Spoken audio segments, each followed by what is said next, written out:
Let's get going, and people can kind of join, you know, and add in as we start, just in case anybody has to leave sooner than later. So if you can keep your microphone on mute, unless you want to chat, because it just kind of picks up every bump and groan, as we all know. So my name is Valerie, in case you forget, and let's get started.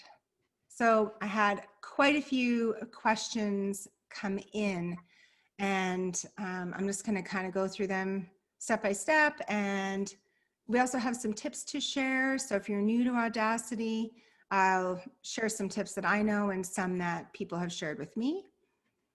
So the very first question I have is there any way in Audacity to take your histogram and make it larger without using something like compressor or an amplifier? So I'll share my screen to show my Audacity kind of sample that I have here, although we can't hear it, but we can still, you know, process some effects on it just to give us an example. So let me just go through here.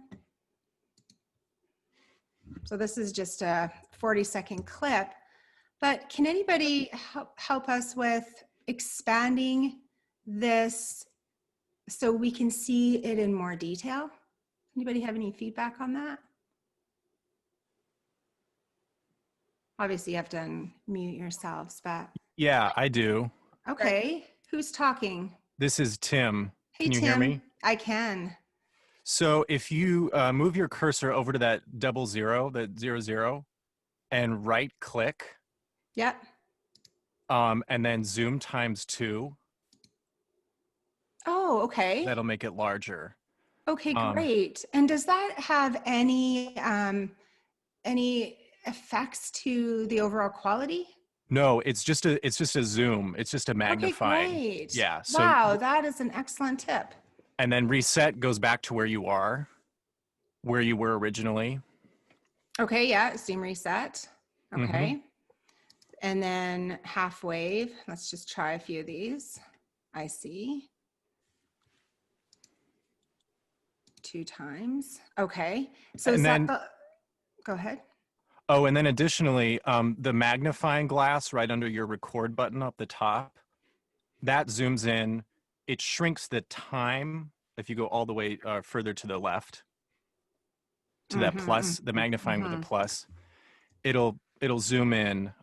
You just won't see as much time in the file. Right. So because I actually record through, I use a Shure SM7B, and then I record into a Zoom H6 kind of mobile recorder. I don't record directly into Audacity because I actually do podcasts, so I like to have my recording gear be a bit mobile. But when I record, you can see my histogram is super short. So I'd like it to be a lot wider so I can see all the blips and everything in it for editing. So that definitely helps. Anybody else have any feedback on that? Any other tips? Okay, thank you, Tim. Next question is limiter settings. How do you determine what is the best setting? So select this, go to my effect, and go to limiter. And anybody can give any input on this. Like, these are just the factory. I will try to do that. One of the things I learned looking at YouTube videos and so on is that I put the dB at -3, this one there. The top one? No, the third one. Okay, yeah. Yeah, and then the input gain, the very top one, is how much louder you want it to be. So if your sound waves are very, very small, then you know you would even say as much as 8 or 6. but usually it's only one or two that you want. So if you have both of them done, when you actually process, and of course you can only process about, you know, that much at a time, then it, at the same time, it actually takes your, fixes your decibels as well as the volume. So you don't have to do the volume and this separately. You can do it all in one. Oh, interesting. That works for me because as I'm listening, as I'm editing, I'm actually all the time just Control R and repeating this effect throughout just to make sure it works. Okay, so let's just see what this looks like. So if I apply what you're saying, Denis, You'd have to put 1.00. okay, Okay, now apply it to this file.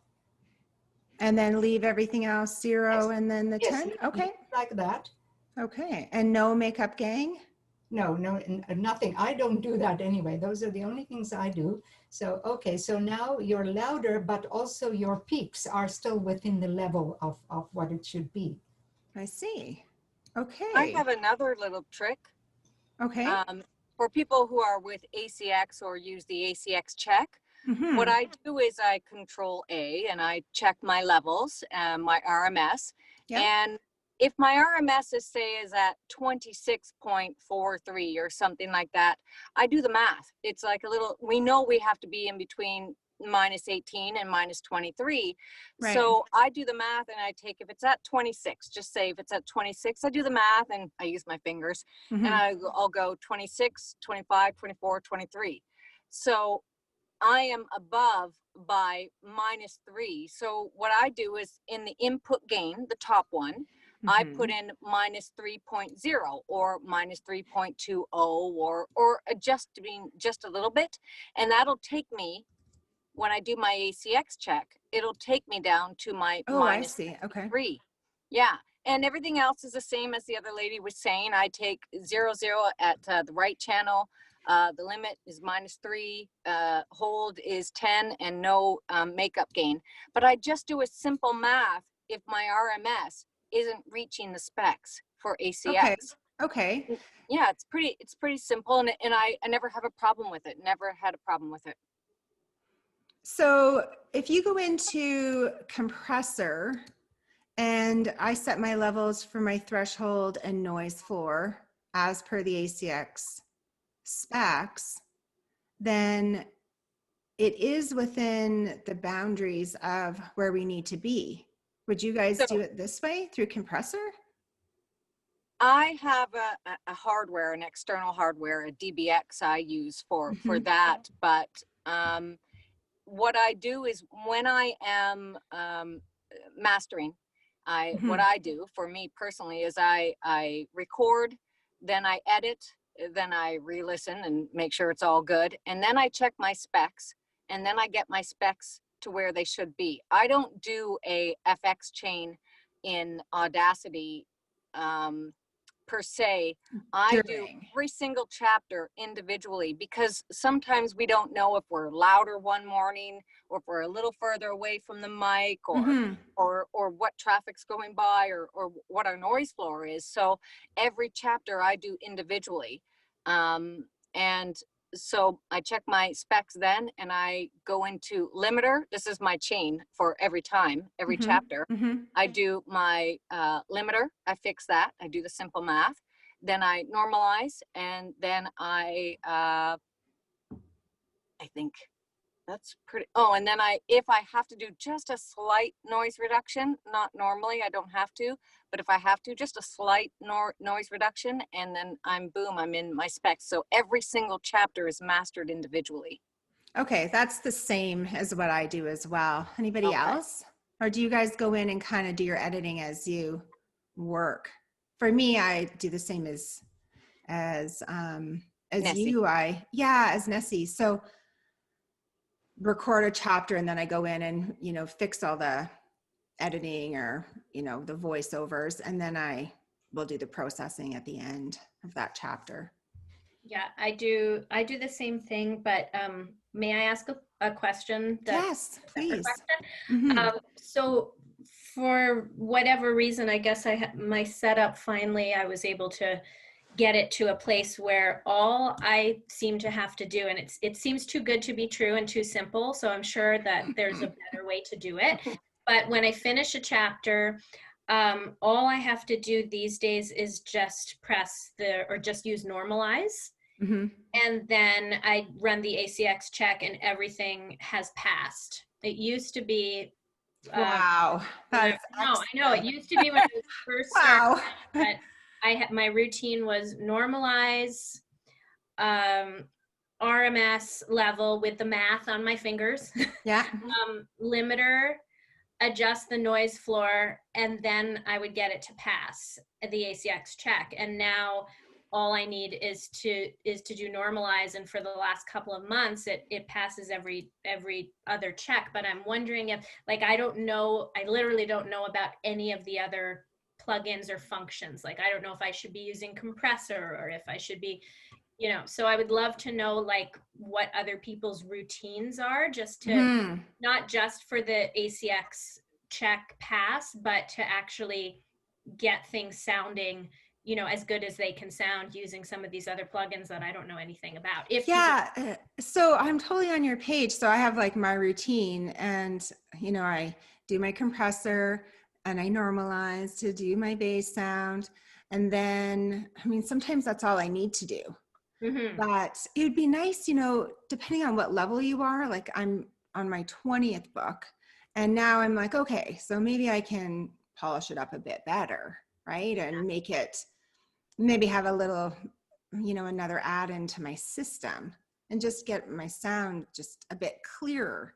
So I think it's interesting to know, if you have your routine, is it just the basics that we want to learn, right? Like, do we want to be in there remastering things like forever, or do we want to just do, the basic, what we need to do, and get the heck out of there, or, go back to narrating and not spend too much time. That it's studio sounding, right? And we don't all know what everybody's doing all the time, so we don't know unless we have somebody else hear it, whether or not it sounds like a stereo, good stuff, if we're doing it right.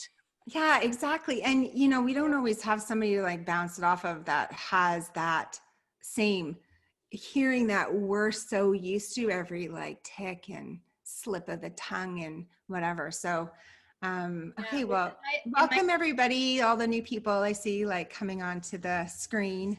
Thank you for joining, and please feel free to add to a chat, or, put up your hand and ask a question, interrupt, and it would be so awesome if one or two of us could be buddies and listen for each other or something like that. I think this is something that could come out of this session. Absolutely. That's a really good suggestion. And hopefully everybody's okay. Like I thought, because there's some people like in New York and Australia and, other places in the world that wanted to attend this, but, it's 4 o'clock in the morning for them. So they asked if I would be okay to post it so people could watch our dialogue. So hopefully everybody's okay with that, because that is the direction I'm going to go. Okay, great. Okay, let's move on. When you normalize, do you normalize to the -3 that we need to pass ACX, or do you have like a formula that you kind of adjust as you go? I keep some headroom. I do -3.1 just to have just to have that little headroom, because you never know when it goes through the Q&A. So just a little bit of headroom, not a lot. And I've passed every time. So okay. And does everybody run their stuff through the ACX plugin? Mm-hmm. Yeah. It's kind of a nice setup, I thought. Hey. So, okay. So Some you people do are saying no, that they don't. Oh, okay. I'm not seeing everybody shaking their heads. So those of you who don't, how do you know that your quality is where it needs to be? I found it incredibly difficult to actually, that was my question on your list, to actually download that ACX when I got the latest version of Audacity. It just didn't work the same, and I had a lot of trouble finally getting it into Audacity, but it is an incredibly helpful thing to have, that ACS check. It is really tricky trying to get those plugins in. Like, I'm on a Mac and I find it really difficult to, you kind of find your process to get them installed, but when you It's want to another add it. reason why I use Audacity, because other DAWs like Reaper, I can't get it in there, and you have to do it individually. And I'm so used to just clicking that ACX check. It's a beautiful thing. I know. And I mean, I have figured it out. So if somebody needs some help trying to get that plugin installed, let me know. And, we can definitely go through that. Anybody else normalize to a different number? And if you do, why would you, or what's your secret in that? Anybody else want to contribute? Nobody? I do 3.5. Okay. And that was just from a recommendation on the Audacity mastering wiki page. Okay. And it's a really, I don't see that there's a chat feature in this session, because I would drop a link if I could. Oh, okay. Let me see. I'm not I sure. can't see a chat feature either. I looked. Let me see here.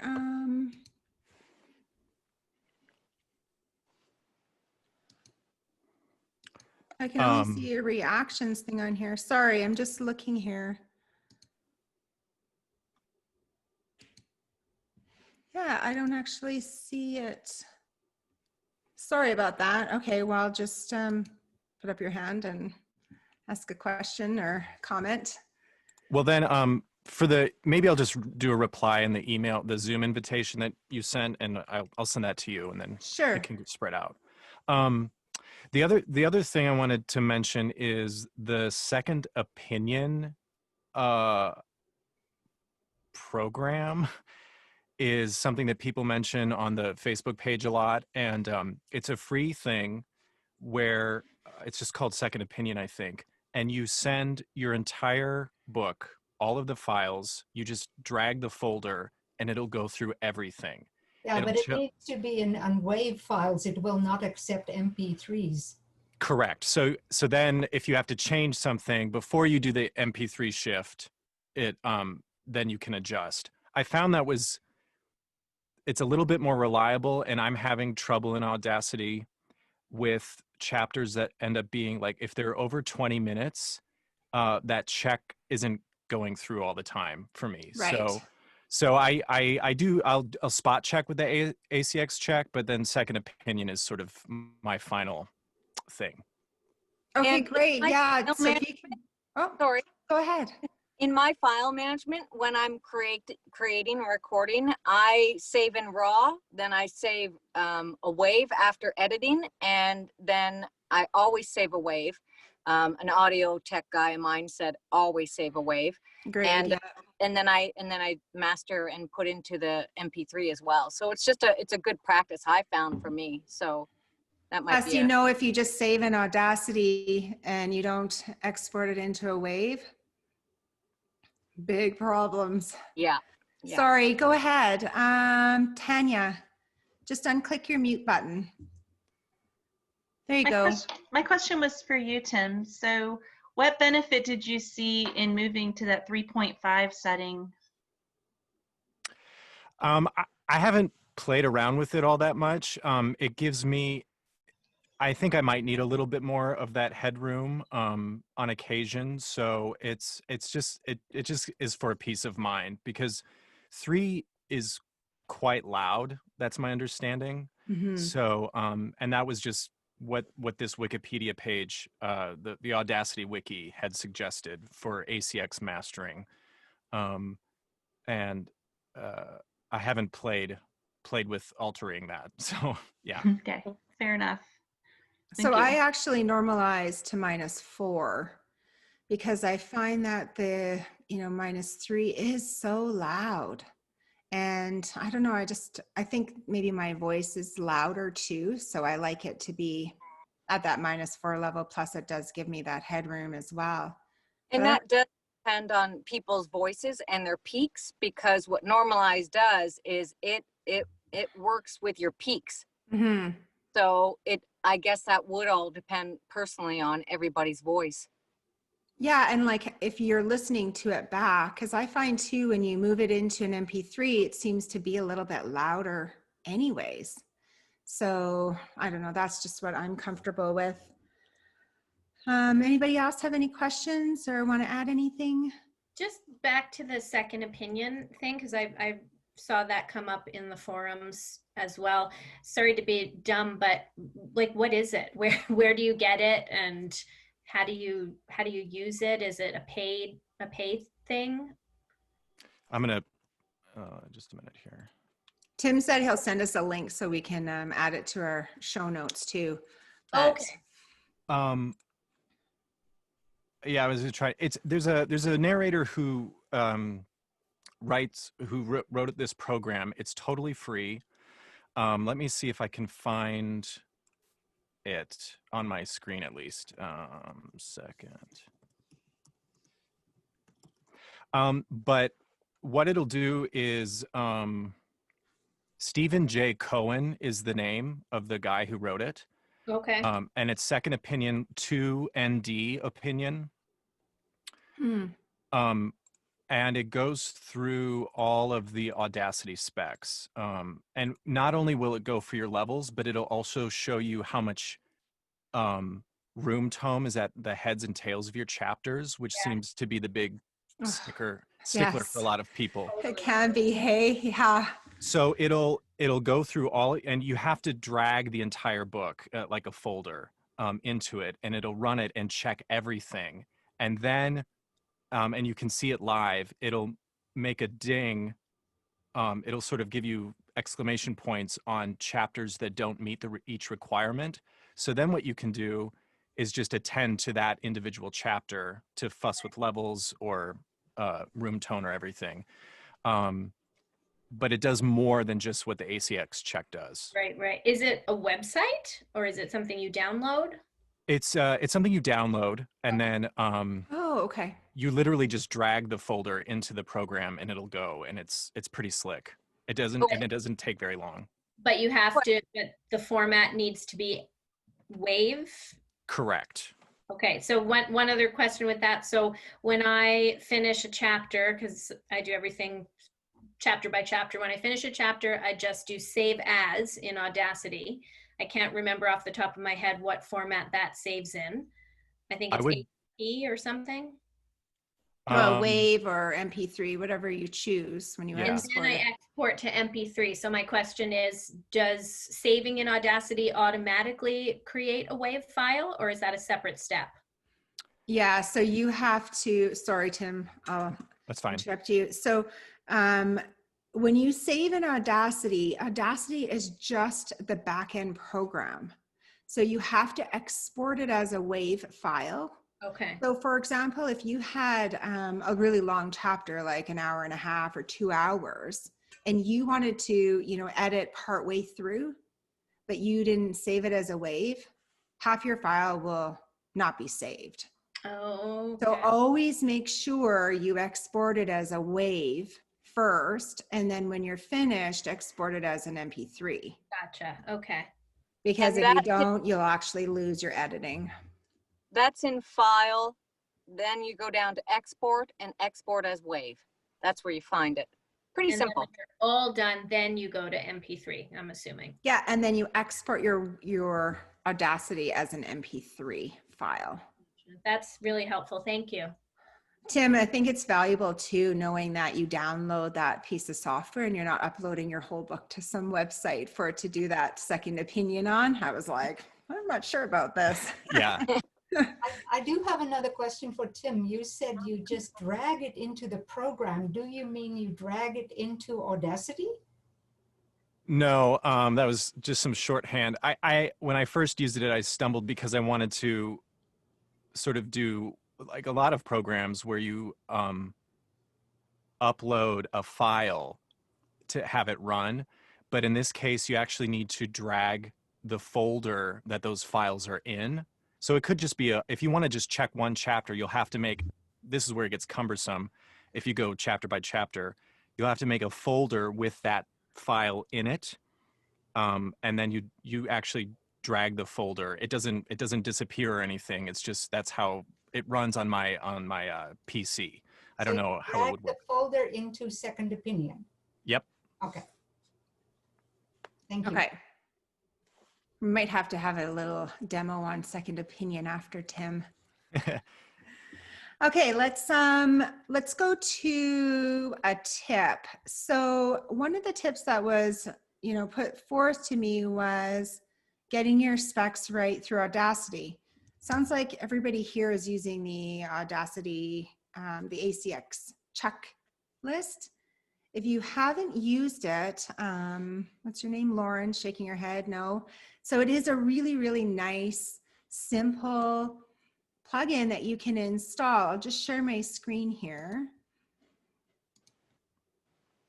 and show you. So here's my, my Audacity test that I wanted to use. And if you go into Analyze, you can do this ACX check. You go in and you can add and remove plugins. Now, there's so many in here, I have no idea what they do. And if you use them, great. If you don't, obviously it's okay. But your ACX check, you can download it from a plugin called, I think it's like Nyquist. I don't know exactly how to pronounce the word, but I'll put a link in the show notes, and we can kind of go through that afterwards, and I'll give you guys a walkthrough on how to install that. I'm on a Mac, so it might be a little bit different between a Mac and a PC, but get to know how to do some of these plugins, because the ACX check one is so valuable. You can do it on their website as well when you go to upload your files, but if you can do it ahead of time on your own time and not having to log into that website to complete the check, it's really handy. Okay, next question we have here is, how do you find the best room noise to use as you insert noise to avoid using silence?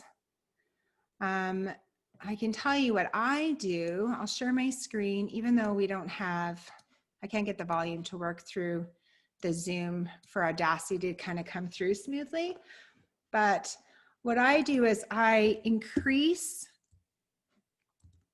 my area so it's magnified. And I go in here and I select where I think there's a space. I run the effect of noise reduction, get the profile, and I select, and you can select over here instead of hitting this button, but you select the full area, which highlights it, and then you do your noise reduction, apply. Then what I do is I turn my volume up as high as it goes in my headphones, and I play an area that looks like silence until I get the perfect silent room tone. And all I do is I select like maybe 1 second of it, and I copy that, and I use that as my room tone throughout my whole file. I don't know, it's just what I found is the best without inserting silence, and I can control it so it's exactly where I want it to be, and it's equal through the whole chapter file. Melina? Oh, you're still on mute. Sorry. That's okay, go ahead. I'm wondering if this is similar. So I'll do the same thing, but based on a tip from somewhere that I must have seen or read. I'll select areas that have a few too many little sounds, and I'll go to amplify and then set it to -15. Oh, okay. Noise reduction, which also doesn't result in like a pure silence, because the ACX check will tell me if you know, if there's silence, that this is, it doesn't want total silence, right? So I'm wondering if that is pretty much the same thing, or if it's better to use amplify and then take it down versus noise reduction, if anybody knows that, or if it's just half a dozen of one, you know.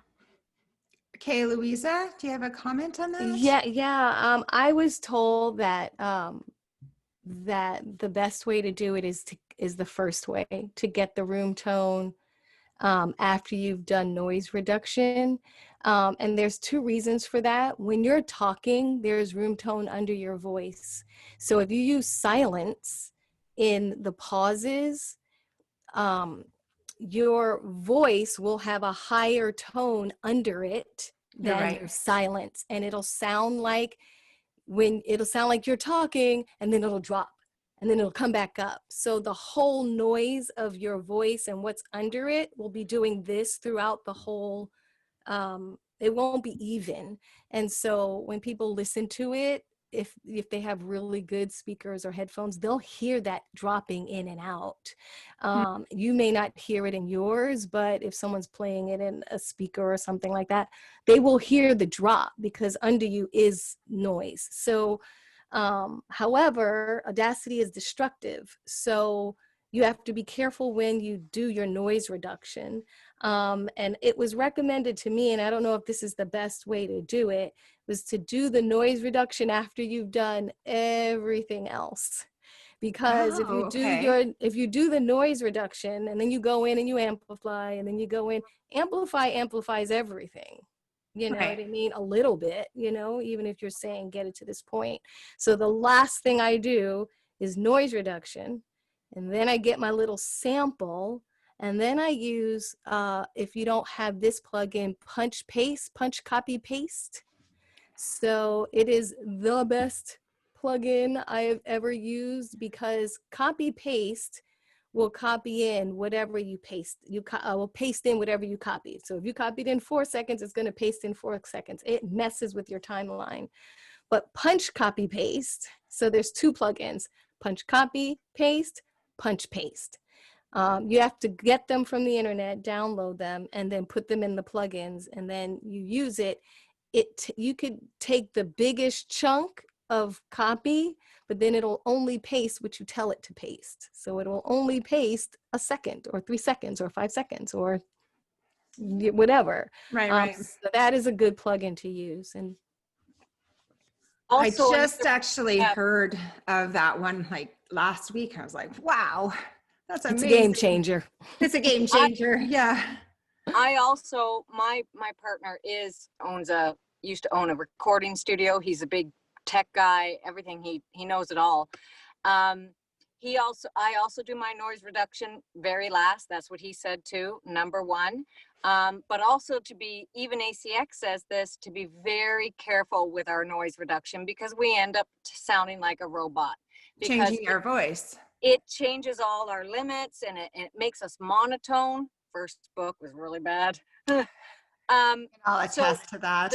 The noise reduction dB should be set no more or no less than like 7 or 8. You shouldn't be going over that, or else your overall, usually ACX doesn't like it, and they highly recommend that as well. So I keep my noise reduction dB set at 6. But then that's going to be different for everybody and their space and stuff like that as well. But generally, as a rule of thumb, try to keep that under 8. It's this number here, Nessie? Yeah. Okay. So not the sensitivity, but the actual noise reduction dB. Yeah, exactly. And it changed everything when I changed that. I just used the preset when I got Audacity for my first, I didn't know. And then when I was trying to figure out why, I don't sound so good after ACX went through it, because ACX does fool with our levels as well. They go in and do a couple little things too. So you take what we've done and they do a little thing. I don't know what it is, but they do a little thing. And together, it doesn't turn out very good. And when we listen to our own books on Audible, which I've done, I want to self-check. My first book, what a difference with my monotone levels and expressing, coloring. It doesn't come out so much when you do a lot of noise reduction. You end up just sounding like a, you know, Siri or something, you know. Right. I wonder if that's person dependent. You know what I mean? Because like the one book that I did, we did play around with that, and the first time I sent it, I let an engineer do it the first time, and he was good with the levels. I listened to the book, back to the book, and I think it was probably because it was poetry, I kind of stayed in a lower range of where my voice is. And so I didn't have as much. But the book that I'm doing now, I'm like, oh my God, it's so destructive. I have to figure out a new way. So I'm going to try that. Thank you. Yeah. Helped me a lot. Yeah, that's a really good tip. Anybody else have any feedback on noise reduction? Well, noise reduction does the whole file, right? And so I think you had mentioned that, you know, I click my little, after I'm done my FX chain and I've done everything else, normalize, limiter, whatever, I'll go into get my noise profile. So I click a little spot, usually at the end, because that's 3 seconds at least we're supposed to have, right? So Yeah.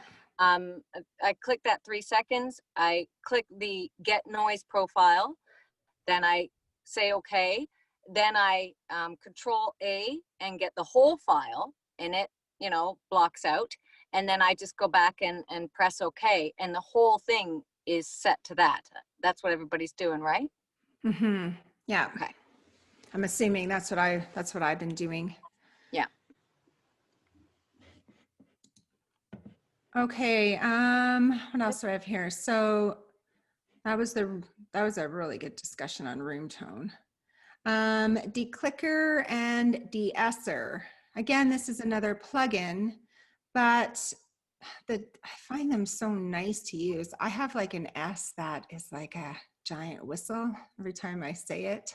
So I really like to soften that a bit. And sometimes I feel like I soften it too much. Does anybody have any feedback on that? Or are you guys struggling with your S's or your... How do you, that was a question, how do you soften them to begin with? What do you use? So there's a De-Esser plugin, just like the ACX check plugin and your copy punch paste plugin. So it's like that. You can set it to whatever kind of works for your own sound, what you think sounds the best in your own head for your voice. I mean, you do want there to be an S on the end, not have it be cut off and flat. Can you show us? Sure. So I can't give you the actual sound because I couldn't figure out how to bring Audacity sound into Zoom. And there's a lot of participants as well. But what you want to do is, so you have your whole file here, and I have it just installed as a plugin. I set it to these settings based on another guy kind of giving some input on this. And I feel like it does a really good job, but it's hard to critique your own S. You know what I mean? So, I mean, it's something that you want to play around with. If your own S's are more soft, unlike mine, which are really whistly and strong, you'll have obviously different formulas. But what you can do is, like everything else in here, you can do a preview and just test a small section of it and then apply it to your whole file. Where did you find this De-Esser plugin? Val? I'll put the link in the show notes and let you know. But I did the De-Esser, and then I also did the Declicker, and both of them I use kind of as a final effect before I do the normalizing. So again, how do you find the Declicker? I've never used it before. Does it work? It's like I feel like, to me. you know, I feel like sometimes it'll take a click out where you probably don't want it to soften. Mm. So I think you need to use it carefully. Like, yeah, I was told not to use it. Were you okay? So Yeah, I was told that the declicker is for music clicks. Like, it like is if for music clicks. Yes. I mean, that it it totally doesn't work is. so well on the voice. But I think it's how you have it set up, Louisa. I Yeah, mean, I maybe. think that, where do I go to put my, you can show your clicks as a red mark. How do I do that again? While you're looking for it, if I use Declicker, I made a keyboard shortcut for it to just isolate little areas. So I don't have it run through because it just destroys all of my consonants. But sometimes, like in the middle of the word, there'll be a weird click. And that's when I just do what my keyboard shortcut is on a sort of cherry picking thing. And I think that's so valid because you soften your F's and you soften your K's as well with the declicker. So you have to be very careful with it. I actually, this is probably the worst, most time consuming way to do it, but I don't have that many in the middle. I use repair and I use it very sparingly, and then I still can hear the consonant without it being harsh. It just pulls it down a little bit, but you have to zoom right on in to it and select it. And then I use repair, and that has been a godsend for me. You can only use it on, see, that's too much. So you have to zoom all the way in until it looks like a, just dots going up and down between the 0, right? Wow. And Okay. yeah, it's very specific, but, and then I find that it only works on that one little consonant, and depending on how you set it, it just takes it down. It just I use it as repairs it. well. I love it. Yeah. If you're on a PC, I use Control E. I hit, I block out the little place where I think the click is, or that little extra sound, that pop, and I use Control E. It generally takes you into a good little place, and if we're used to using it, you can see where there's something wrong in that waveform. Yep, right there. You can generally see, and then you just block out that teeny little bit, and it pretty much takes it away. It's a beautiful thing. Repair. Yeah. Okay. So since we're on a couple of shortcut notes, I keep hearing people Control E, Control whatever. Let's just go through a couple. So if you're a newbie and you feel like you're always constantly going up to your toolbar and then clicking on something, here's a few that I'll share of mine. And if other people want to share some of their favorites, that would be great. So Nessie just mentioned Control E. So here's what Control E does is you select the area that you want to work in, and you go Control E, and it spans it to the width of your window. It's a really handy one. The other one, Control Z will take you right back. Control Z. Right. Yeah, right back where you were. Let me try that on mine because I haven't done. Control Z does not do that, but Control F Look in your, to, right, it might be separate, different. Yeah, it might be a different setup, right? Yeah. The other one is Control 1 or Command 1, and that just magnifies you in slightly. Command 3 will bring you kind of back out, squish it in. And Control E, that one, and Control F is the full screen again. Does anybody have a shortcut for like compression or normalization, or does anybody know how to add shortcuts to some of your favorites? One I didn't mention is Control R, where you're just repeating your effect. Yeah. Oh, okay. Okay, Control R. Okay. So if you're doing a lot of little repair in your editing and you're going along and you see, you don't have to always go up to effects, go down, scroll down to repair. You can just and you just got to remember, because once in a while I would amplify something if I found like a little kid is whispering. So I'd amplify, I'd do Control R, thinking it was, you know, repairing something, but it's just bringing it down, depending on what you, so it's repeating the last effect that you use, the last command, yes. Okay, so when you're doing your repair, that's where we were talking about doing it on like consonants, right? Okay, got it. I have a question too about that toolbar. Is it possible to use to move limiter up to a higher position? Because I always have to scroll down to get to the limiter. It drives me crazy. Even to like get rid of some of the ones you don't use or hide them. Can you do that? Yeah, because it looks like it's alphabetical order, right? So I wish. Let's just see. So if I go into here and I say change tempo and I click disable, let's just see what happens. Disable. Okay. Okay. I go up here. So it's gone. So we could do it that way. We can go in and just remove the plugins we don't want to see and keep the ones there that we want. Yeah, but it's not possible to move it up the ladder. Well, it would be, because if you deleted the ones you're not using, Denny, it'll move it up. Yes, yes. So that might be more handy. Yeah, thank you. Oh, you're welcome. Okay, anybody else? Who uses compression, or who uses the compressor plugin? I do.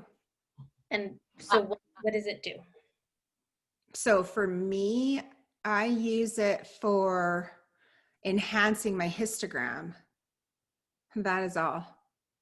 Okay. And so Tim showed me how to amplify or make my histogram larger so I can see more detail in it without actually compressing it. So I'm going to give that a shot moving forward. Okay. I'm not sure if I have this right, but the way I understood how it works is it takes your bright highs down and your low lows and moves it closer to the middle so that everything is kind of more this way. Mm-hmm. I think that's so correct. I definitely use it. I use compression, but I have an external hard drive, preamp, not hard drive, preamp. I use a 286S DBX, and it has my De-Esser on it. A lot of podcasters use it and stuff, and I loves it, but it's basically the same thing. But I use just a little bit compressor, and the compressor also works with your gain. They all sort of work hand in hand, so it's a tricky little balancing act you use. So is there a standard setting for compression? I think that depends on your studio, your voice, everything. It's one of those, things. Like when I go into my compressor, I set it at the threshold and noise floor that ACX requires to help me get there faster. And I find that it really works for me. But again, I mean, you can just test that by, doing a sample of your voice and testing it through the compressor. And what order does that fall in your my formula, I do noise reduction, which now I learned I should do it last. And then I do compressor, then I normalize. Okay. So I think you should probably figure that out, like how it works best with your voice and to get you in line with the ACX check. But doing the noise reduction at the end is going to adjust when you do your compressor, if you do it. Okay. Awesome. Thank you.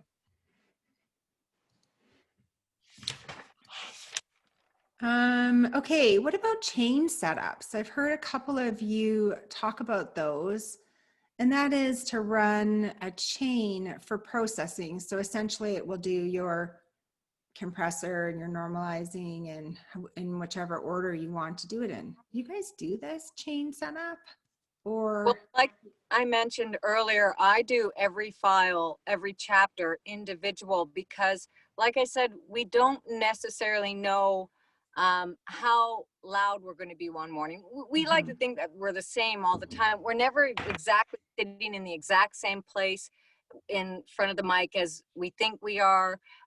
There could be things going on that are, it's just different, I find, every morning. And I tried the FX macro chain beforehand, and I use that very sparingly for an emergency purpose when I've mastered something. And, you know, I found once that I set up a little chain, which is the exact same thing I do, which is my limiter, normalize, and noise reduction. But I keep all those things at kind of like one medium setting where I know that it's always going to make my results, my specs, get close.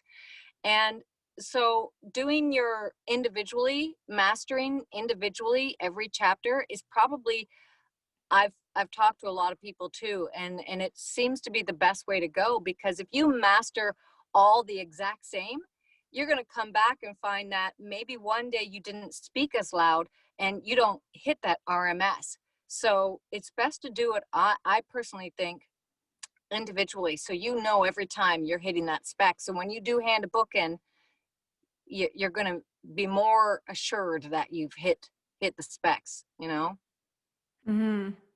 And I do the same. So I record and then I edit that chapter individually from each other because you kind of need a break sometimes in the studio to do your editing. It gives you that back and forth. And B, I think it's nice too to have kind of a clear head when you're editing. So you can look at each chapter with fresh eyes, just like you would in the studio. Sorry to interrupt, but I see there's only about 5 minutes left. What are the next steps? Okay, so what else do I have here? I have shortcut keys, which we talked a little bit about. And then I have noise reduction. So a question is, why does noise reduction get a bad rap? And what could I use instead to determine the rate of compression you should use? How do you determine the rate of compression you should use? And what's the best fix when the second opinion average RMS below -23 happens? So I guess this is kind of for you, Tim, maybe about that second opinion, but I don't know. I think noise reduction, in my opinion, you need to use it carefully, but I still think it's really valuable. I don't know about second opinion yet, but I'll do some digging on that. Well, second opinion shows you that RMS level like the ACX check does. So whether you're using one or the other. But I can't really, I haven't had to futz with it in recent memory, so I'm not sure what I would do if I had to change levels once it's usually things are just too loud across the board. So I might do a kind of a limiter, another pass, perhaps. I also, well, this is a whole other can of worms. I'm starting to transfer over into using the Isotope RX7, which is a whole other world, and there's a lot of, and so I'll just stop for now. Okay. That's a question I have actually for everyone. Is the number one question I always had is, you know, why? I've done a lot of research on DAWs, and I'm sure we've all Googled, you know, what's the best DAW, and the same answer comes back, and it all depends and stuff like that. But we're using Audacity, and I'm wondering if there's something wrong with us using Audacity. If Audacity is not the lowest, you know, it works great for me, but I don't know if it's the same sound as Reaper, or is there something different in the quality? Does anybody know that? So in my opinion, I know a lot of people who use Reaper, and I don't know anything about it. And I know people who use Adobe Audition. And I mean, there's a huge price tags with some of these, right? Yeah. And when you're kind of just starting out, and if you're a podcaster and you're starting out in podcasting, or you've been podcasting for a while, like you don't make much money to be able to support some of these big infrastructures like Reaper. I think oh, go ahead. My impression is, one, a lot of those are more industry standards. And so it's working with people, one, where a lot of these programs are just so powerful and deal with music. So that's one thing. That's why a lot of them are so expensive, I think. Totally. I think the other thing is that you can set up those programs and really cater them to your voice, so that the levels are like, you can do, there's like all these presets that can happen that I'm not sure that Audacity has the power to do. And then there's all this tech support that the various programs have. But I do know like the learning curve is steep, and that I know that there's so much Audacity stuff out there. And it's free. So I was like, oh, I'm gonna leap in. But I've made the leap to some RX stuff. I coughed up some money for it. But I don't want to get into that because that's not what this is about. I did the same thing with Reaper. I'm in the middle of a transition and I paid a little bit, but I was just wondering, I mean, it is a learning curve, but like I said, if it ain't broke, why fix it? So is there a difference in quality other than the standards? I mean, do we sound the same as people if our specs and everything is right, and our room and everything else is right? Is it the same sort of recording quality? I don't know. I haven't gotten an answer for it. Yeah, I mean, I'm not sure Yeah. either, because then it's also like the room and the microphone. That's kind of where it starts. So yeah, I'm hesitant to. Well, if I make the jump, it's going to be to Reaper, one, because that's the more affordable option, and it seems to be kind of, there's more people using it, so I'm curious about it. But so there's a lot to take on each project, so I try to.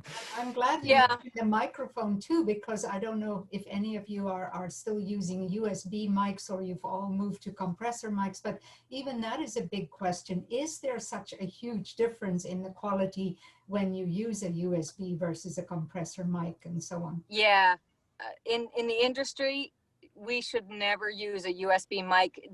With a computer, you're going to get digital noise. Usually it's a very small hum. It can be static and could be anything. And it can disrupt your levels, actually, and your noise floor and all that sort of thing. So it is a really good idea, if you can, to eventually gradually get to a condenser mic with an XLR or something like that.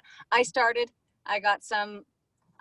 thought I could do it on my own, and I watched all the YouTube videos, and I saw a really great narrator, and she said this great USB mic to get in. I was so excited, got it in, plugged it in, started Audacity, and lo and behold, and I have a pretty good computer. There's that little, I have a really good ear, but there's that little disturbance of electronic digital noise. So I had to send it back, and I got my XLR and started from there. So that's what I've been told by a lot of industry people. Extend on the USB-A.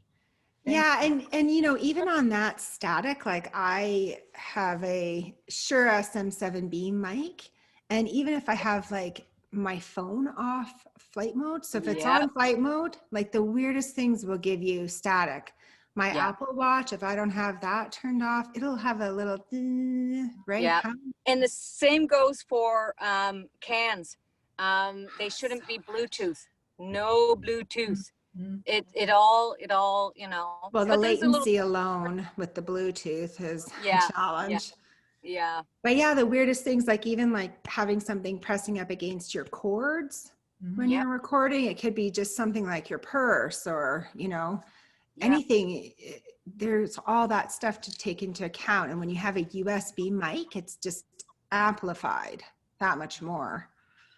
A couple other things. So one thing I like, because we do so much editing, is I go in here and I actually change my wave color. And, you know, it just gives you something new to look at. So change your wave color once in a while so you can like have something new to look at. Where did you do that again? So you go in, you just click here, and which will highlight. You can click select, or you can click your left-hand box, and you go up to this arrow. Oh, okay. Change the name of your file here. Okay. And change your wave color. Oh, I had no idea. Wonderful. You know, I had to do a book that had 97 files. I'm like, oh my God. So I just started to look around going, okay, let's like change pretty this up a little. Okay, so we had questions about like removing breaths and like some other things that we want to do. I'm going to ask these, but I know some of you have to go. So if you want to stick around, great. If you want to go, we can get into a little bit of the editing, unless anybody has any more like Audacity technical questions left. I think I've gone through everything that you've submitted to me. I'm just wondering when I have to go, but when we would do this again? Is it possible?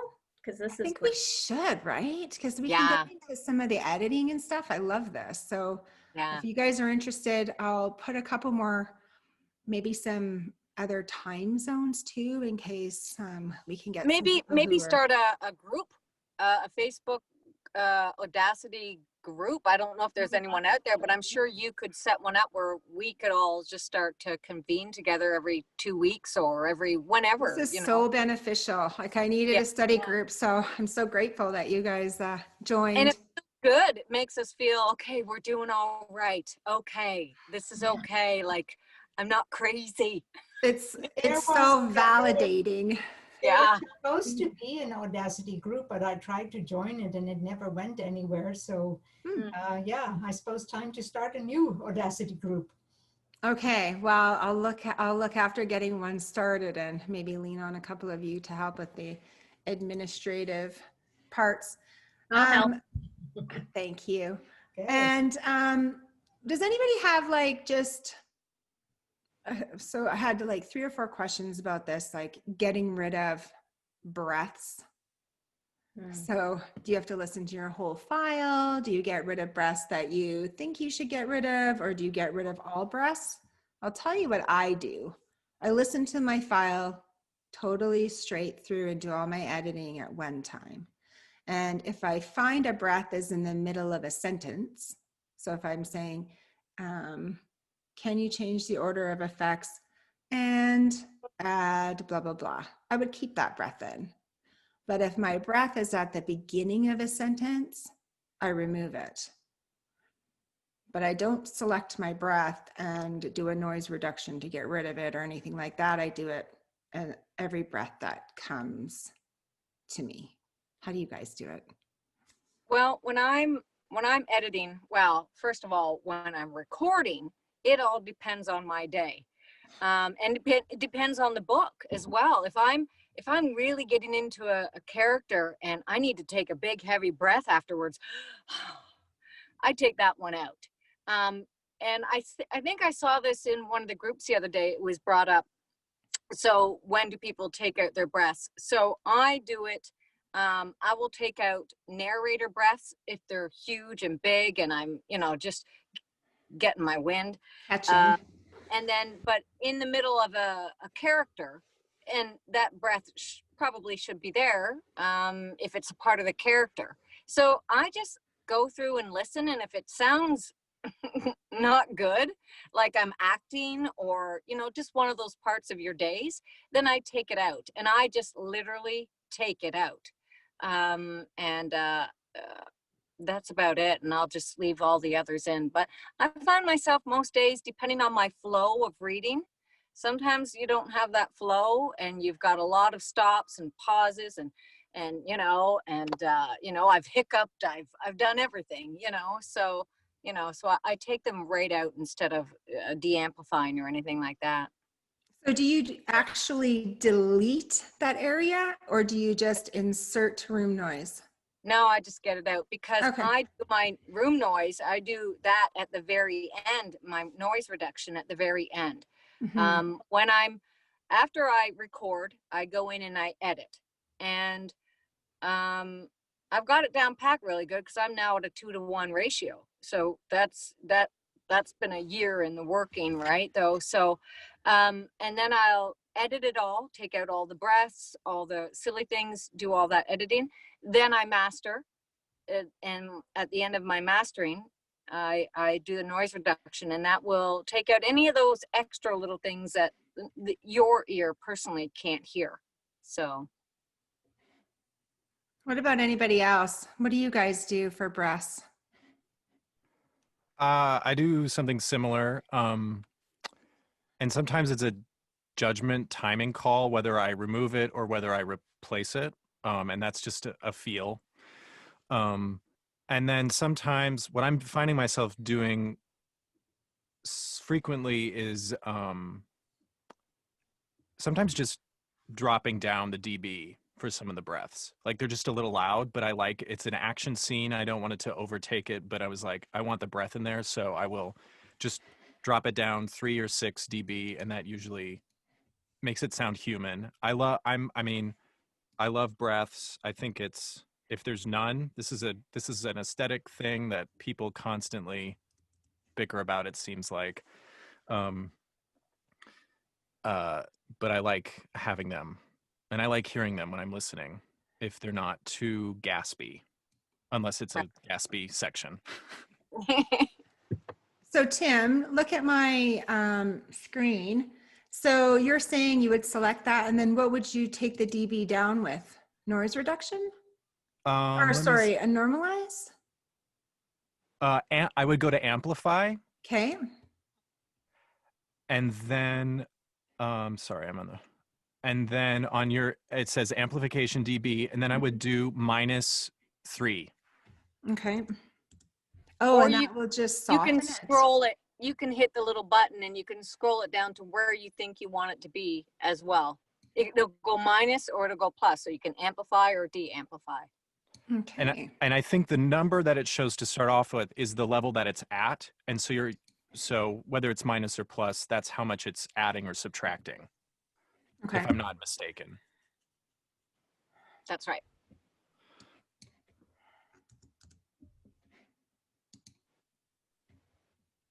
Nice. That's a great tip. Remember that if you hit Control R after that, Oh, yeah. anything effect that you do, that will do that. So Awesome. Awesome. Okay. Any other thing okay, I have a question on breaths. So you're talking along. When you hear the breaths between like sentences or say after a comma, where it's like indicated that you can take a breath. We were taught in grade 2. But do you, like, if it's after a comma, said Sally, and you have like, half a second in there, or do you purposefully make a space, said Sally? Like, how detailed are you guys? Or do you just like flow through and then you are okay with however you're reading it? Or do you actually purposefully make it a little more of a formula? whatever sounds good, whatever the book is, it's whatever the flow.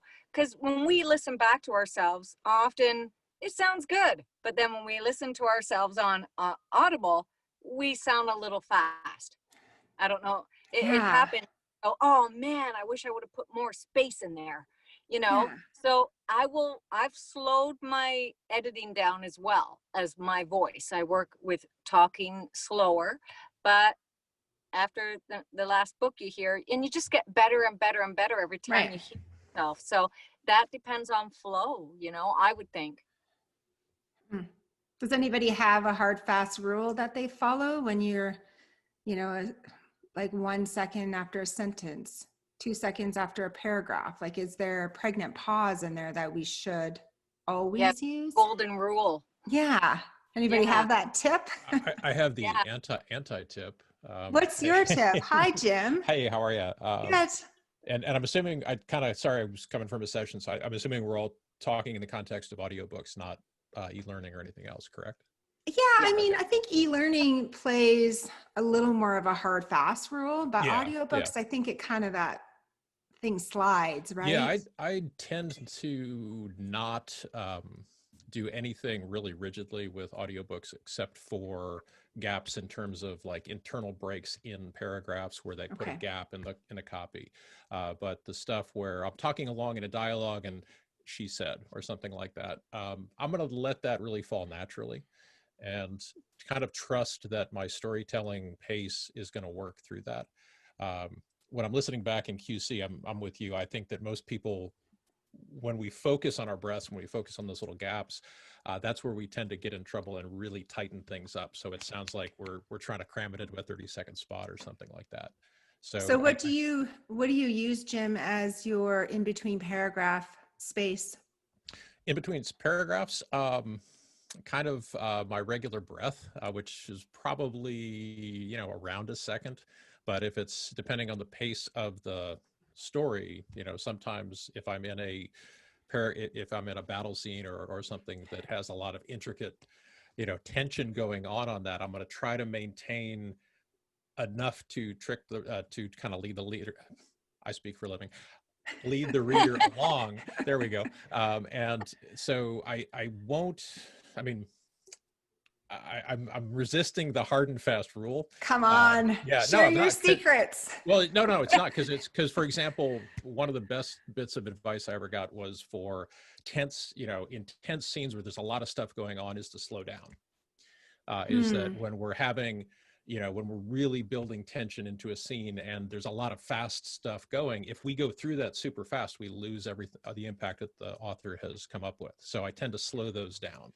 So if I'm slowed down for that, I'm going to gap a little bit more between paragraphs than I would be if I'm if I'm just kind of like setting the scene and it's kind of regular narrative without tension in that scene. So a lot of it is scene specific. And my test is, does it work in the context of the storytelling? And so there are times where I've done books where, it's just such a languid and relaxed pace of the story that having a 2-second gap works, where in other things, it would seem like I could, drive a truck through that gap. Again. But it's so hard because when you're critiquing your own pace, like I sometimes think, oh, I'm like talking so slow, but I already know the words over and over. Yeah. So, right. So when you're critiquing your own pace, for me, I'm like, okay, just try to be consistent with my narration always. And then when I'm playing with a character, then I can speed them up or slow them down to give them that personality. But I try to always be consistent with the narration part of it. You're talking with the narrator character, with the narrator tone. I think they live in a world, but they can speed up and slow down a little too. That it becomes a little bit measured. If every time the narrator speaks, they always speak with that particular tone, we're gonna pick up on that, and as a listener, not really like that. Right. Okay. Where I think, I mean, we're getting well away from Audacity, but in terms of the narrator, there are different narrators too. That there's the narrator who's actually part of the story. There's the narrator, which is the omniscient God eye view, and then there's the narrator, which is involved but not present. And those right there, those are 3 different paces and cadences in my mind. And then each of those are going to have places where they're kind of getting excited and going to maybe go a little bit faster as we tell the thing, and others where we're going to have to slow down and let things play out and build that tension. Just, again, subtle shifts in where that character goes. But I'm never trying to lock anybody into a specific pace, I guess. Yeah, I guess maybe I said that wrong, because now that you've described it so well, I agree with you. You have to kind of build the suspense as the narrator as well as the character kind of that you're playing. And we can listen to the greats as well, because they're great. They're just great. Scott Brick, great. They're great. So that's what I try to do is on my free time, I'll listen to a really well-known or a really well-narrated audiobook.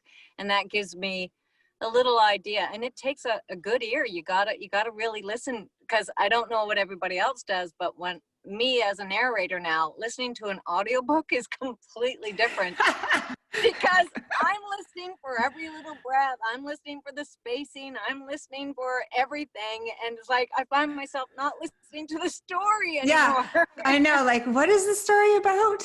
Yeah.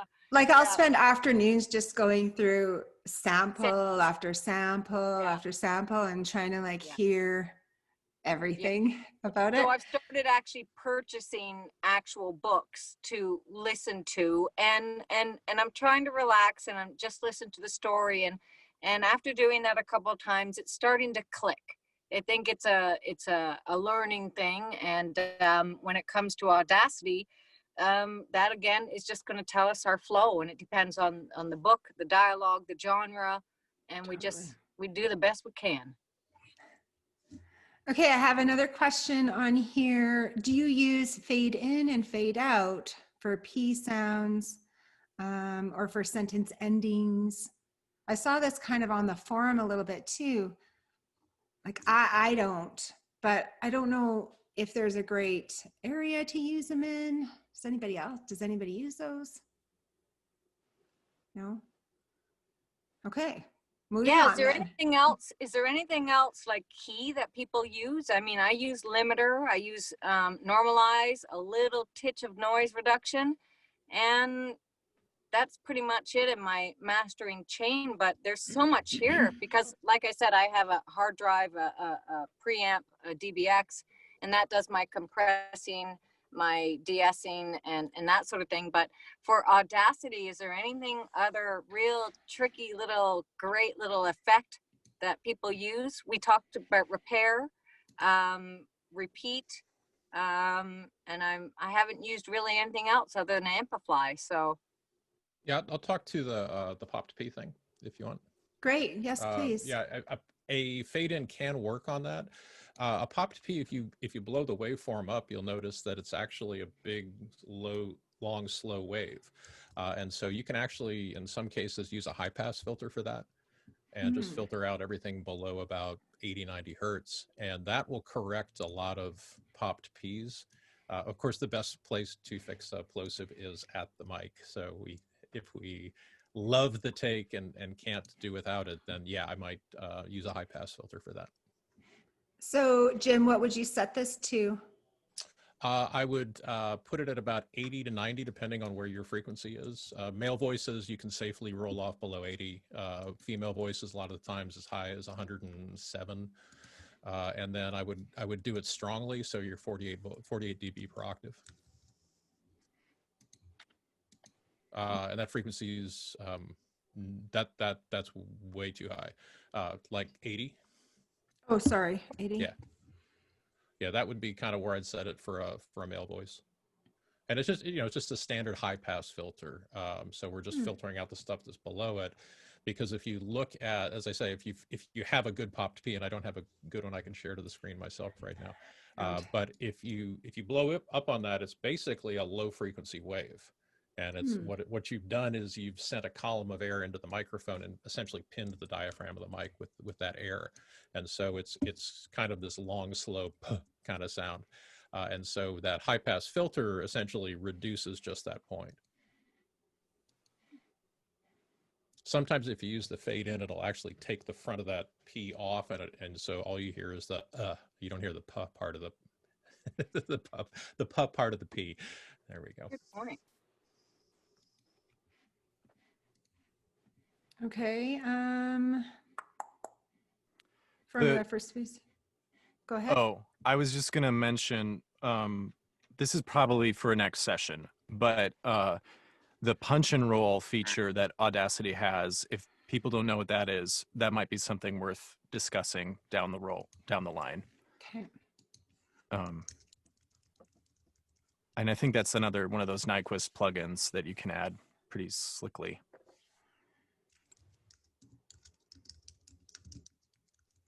Making a note of that. Did you guys talk about metering and stuff before? There was a question, ideas for setting up metering to be more helpful. We haven't brought that one up yet, Okay. so you're welcome to take that one over, Jim. I was going to say, if can I share from here? Yeah, it looks like I can. So just one of the things that, whoops, sorry. One of the things, there we go, that most people forget about Audacity is that everything can float around. So we can have the meter out here on the side so we can actually see the thing. So I've pulled it, oops, there we go. So you just dropped it back in. So just grabbing it on the left-hand side lets you pull it out. And then I go vertical with mine so I can see it more easily. And then I actually float it outside of the window. So I've got it over here. Sorry, I've got everything stacking in front of that right now. Let me get rid of that. There we go. And then I pull it down so it's actually a useful size. I've also, on the Mac, you can option click, or on Windows, you can right click, but I've also, in the options section, changed that away from this linear thing that Audacity uses to Common DB. So I'm actually metering, there we go. So I'm actually metering right here. I'm on the other mic, so it's not that particularly loud right here. Let's see if I can, there we go. So I'm going to disappear for a second. So when I'm on the booth, I can actually see that I've got my raw input somewhere in a nice -12 to -6 range on the peaks.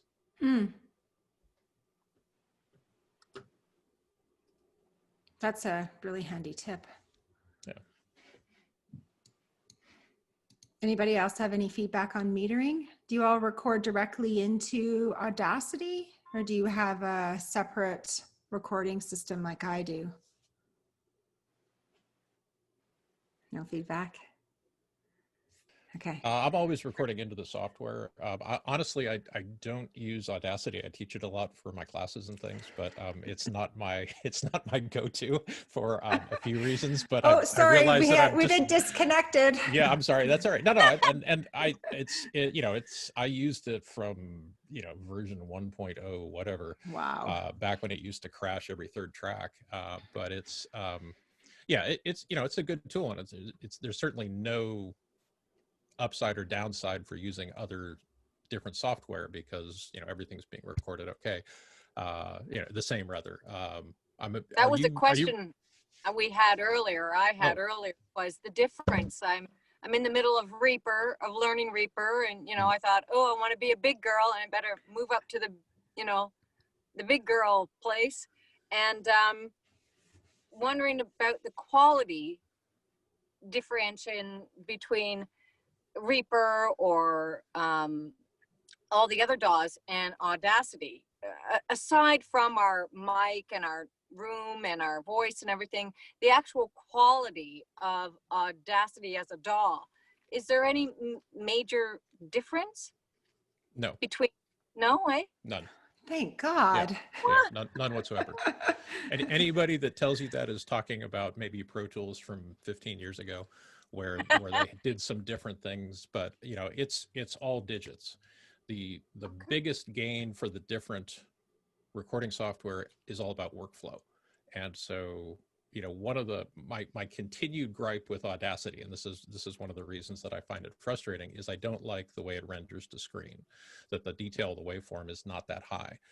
I like Reaper better. I like Studio One better. I'm on Mac. I do all my stuff pretty much in Twisted Wave, which has super detailed, very fast zoomability, and it has all the other features as well.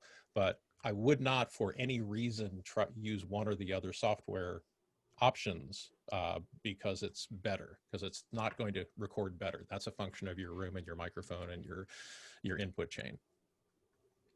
Okay. Yeah, and they fixed, Audacity went to a 64-bit a couple years ago, which was the big hang up. That was sort of where it couldn't process with the 64-bit effects. But they have definitely addressed that, so that's not an issue.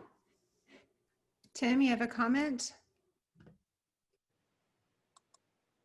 Goodbye. I have a comment or a question about that. So when you record, so you're not using Audacity now, Jim? I have, I don't usually go to it. There's one or two things I still use it for. It does a couple of conversions more simply than some of the other software I use, but it's no longer my go-to, quite honestly. It's, and I say that with great love for it, but I've moved on. So earlier we Uh-huh. talked about that histogram thing and making this larger without doing an effect like compression. So so I've already modified this file, but so I record into a Zoom H6. So my histogram is really small. Yeah, and histogram, you're talking about essentially the height of the waveform. Yeah, just the height of my wave file. So if I Yeah. increase it by 2 times, Okay, well, it's still not great. Do you have another tip for that? Well, you're changing the rendering to screen, which is not really changing the level that you've recorded at. The first thing I do, you sort of tapped it there where you changed, I think you right-clicked on that, and I would put that at dB, because you have really no idea where your waveform is sitting. And now you would probably want to reduce the vertical scale so that it's actually it looks like it's, yeah, so it's kind of off the screen vertically. That may have been the histogram. Let's see here. Yeah, go back to Zoom reset. There you go. Got it. So that's useful. That shows you That's fantastic. in a common parlance and language what you've actually recorded at. When you take Audacity out of the box and put it in your computer, it is set with a proprietary scale that runs from 0 to 1. It is the only software that does that. So that's where people a lot of times get messed up, is they're looking at this waveform that looks okay, but when you actually put your audio on a dB scale, what you find is that it's actually, down at -40, or it's hitting 0 the whole time. And that 0 to 1 scale in Audacity is not the way you're going to deal with audio in any other realm. So just changing your scale so that you're looking at it on a dB scale gives you a much better sense of where things sit. Wow, that is so interesting. Does anybody else do that? Can you do that one more time? Can you show us how to do that on the screen one more time? Sure. So you'd select your file, right click, and instead of it being linear, which is what mine was, so here it is at full screen. So I right click and I make it dB, and that takes your histogram into a dB scale.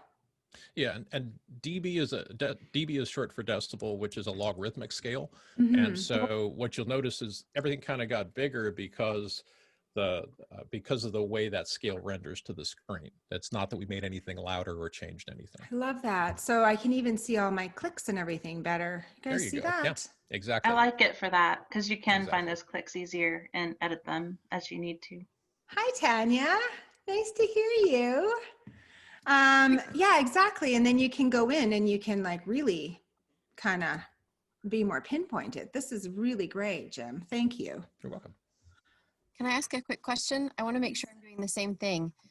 I am using a PC, and on mine, when I tried to do what you do, I just get the Zoom function that we talked about earlier, but I think drop-down menu that says audio track, and that's correct, right? It just goes from waveform to waveform dB. So let me see here. I'm on a PC as well, and I just hit that 60, or not the 60, it was a 0 when it was at linear. It was at 0, and I just went over with and right clicked that 0, and it comes up. It doesn't come up for you? I don't know what I did. Yeah, there's a couple places to set that. You can actually set that in preferences as well. Okay. In preferences? Thank you. Yeah, I think it's been a while since I've done it, but in it's an interface. No, it is not. Yeah, right there. So dB meter. So yeah, that's that. Maybe, yeah, I think, yeah, I'm sorry. I'm speaking incorrectly. It's yeah, okay. so We can play and see. Yeah, I think you set it on the display when the display is open, and it should be tenacious moving forward. So the next thing that you open will retain the settings that you did with this window. And then you can also change the scale. That's what was in the preferences. You can change how that dB scale is rendered, because this is basically from 60 up through 0. You can actually have it so it's even lower than that. So you can kind of mess a little bit with how that renders to screen.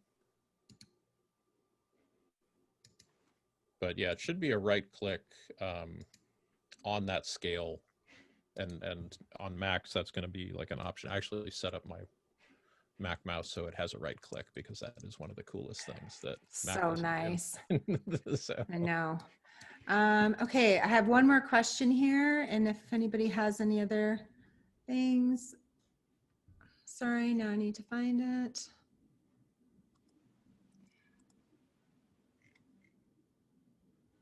Oh, not Audacity related, but can anybody share where you guys go to give out your promo codes for your books? Does anybody have any good sites that they go to push those? No? Nobody, hey? Okay, well, we need to get other people in here so we can get some feedback on that. Okay, anything else? Are we interested to do this again? Yes. Okay. Okay, and some of you folks that came to kind of just listen in, if you have any questions you want to ask and share, please do. We're all learning, so even if you're a newbie, just put your questions out there because we all learn from each other. Okay, thank you.